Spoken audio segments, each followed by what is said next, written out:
பானு மாமிஸ் கிச்சன்லேருந்து பானு மாமி. இன்றைக்கி நம்ம அரிசி கேரமல் வச்சு ஒரு பாயசம் பண்ண போகிறோம். அரிசி பாயசத்துக்கு தேவையான பொருள்: அரிசி அரை அழகு அரிசி, 3/4 லிட்டர் பால், 400 கிராம் சர்க்கரை, முந்திரி, ஏலக்காய், நெய். முந்திரியும் பொரிக்கணும், இந்த அரிசியையும் அதில் தான் வறுத்து எடுக்க போகிறோம். இப்போ அடிகனமான பாத்திரம் இந்த மாதிரி உருளி மாதிரி இருக்கணும்.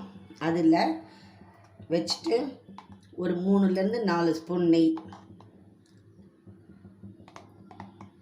நெய் நல்லா காஞ்சாச்சு. இதில் நம்ம இப்போ முந்திரியை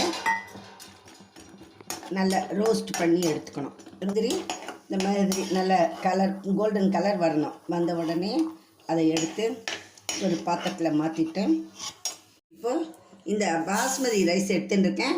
நீங்கள் பாஸ்மதி ரைஸ் இல்லைன்னா ஆர்டினரி பச்சரிசியில் கூட பண்ணலாம், தப்பு இல்லை. பாஸ்மதி ரைஸில் பண்ணுறப்போ அதனோட டேஸ்ட்டு டிஃப்ரெண்ட்டாக இருக்கும். அரிசி நல்லா பொரியணும். அரிசி நல்லா ரோஸ்ட் ஆகிட்டு கலர் மாறி போச்சு. ரொம்ப தீய விடாமல் ஸ்டவ்வை சிம்மில் வச்சுட்டு அரிசியை நல்லா வறுக்கணும். இப்போது அரிசி நல்லா பொரிஞ்சு வந்துடுத்து. இதை நெய்யெல்லாம் வடிகட்டிட்டு ஸ்டவ் ஆஃப் பண்ணிவிட்டு ட்ரையாக, நெய் இல்லாமல் நல்லா ட்ரையாக இதை ஃபில்டர் பண்ணி எடுத்துடணும். இந்த அரிசியை ஆறின உடனே மிக்சியில் போட்டு ரவை மாதிரி பொடி பண்ணணும். நைஸாக இல்லை, ரவை மாதிரி இருக்கணும். இப்போ இந்த வறுத்த அரிசி, நெய்யில் பொரிச்ச எடுத்த அரிசி நல்லா ஆறிப்போச்சு. இதை மிக்சியில் போட்டு நல்லா நரன் ரவையாக அரைச்சிக்கணும். அரிசியை இந்த மாதிரி நல்லா பொடிச்சு ரவை மாதிரி வறுத்து நரன்னு இதை பாருங்க, இந்த மாதிரி ரவையாட்டம் இருக்கணும். இப்போ அடிகனமான பாத்திரம் ஸ்டவ் பற்ற வச்சுட்டு அடிகனமான பாத்திரம் வச்சு இதில் ஒரு 100 கிராம் சர்க்கரை கேரமல் பண்ணணும். சர்க்கரைக்கு இதில் தண்ணியெல்லாம் ஊற்ற வேண்டாம். சர்க்கரையே தானாகவே மெல்ட் ஆகி கேரமல் ஆகணும். ஸ்டவ்வை சிம்மில் வச்சுக்கணும். பெருசாக வச்சா சர்க்கரை தீஞ்சு போயிடும். சர்க்கரை தண்ணி விடாமலே அது இந்த இல்பச்சட்டி சூட்லேயே கேரமல் ஆகிறதுக்கு ரெடி ஆகிட்டுருக்கு. நல்லா கேரமல் ஆயாச்சு. இந்த கட்டத்தில் பாலை விட்டுடணும்.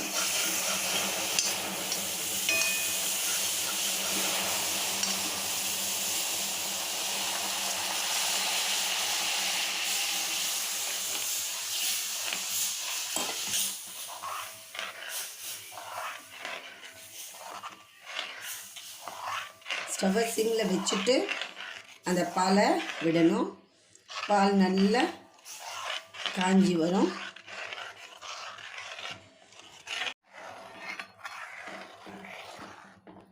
பால் நல்லா ஒரு கொதி வரட்டும்.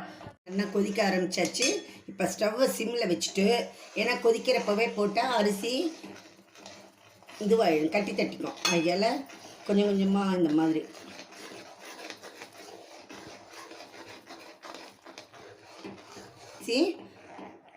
ரவை கட்டி தட்டாமல் நல்லா வந்தாச்சு. இப்போ ஸ்டவ்வை பெருசாக வச்சுட்டு இந்த சைடில் இருக்கிற ஏடெல்லாமும் சுரண்டி இதில் விட்டாப்பில் நல்லா கொதிக்க விடணும்.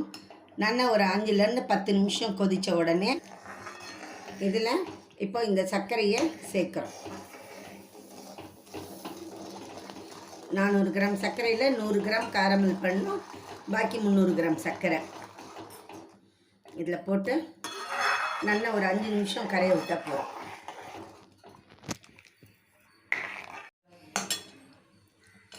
பாயசம் நல்லா சேர்ந்து கொதித்து வந்தாச்சு.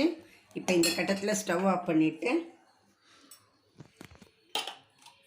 ஏலக்காய் பொடி வாசனைக்கு, அப்புறம் நம்ம பொரிச்சு வச்சுருக்கோம் இல்லையா அந்த முந்திரியை போட்டுட்டு, குங்குமப்பூ வேணுன்றதை இது கூட ஸ்கிப் பண்ணிக்கலாம் வேண்டான்னாக்க, அது சௌரியத்தை பொறுத்திருக்கு. இதில் பாதாம், பிஸ்தா என்ன வேணாலும் நம்ம போட்டு டெக்கரேட் பண்ணிக்கலாம். சுவையான அரிசி கேரமல் பாயசம் தயார்.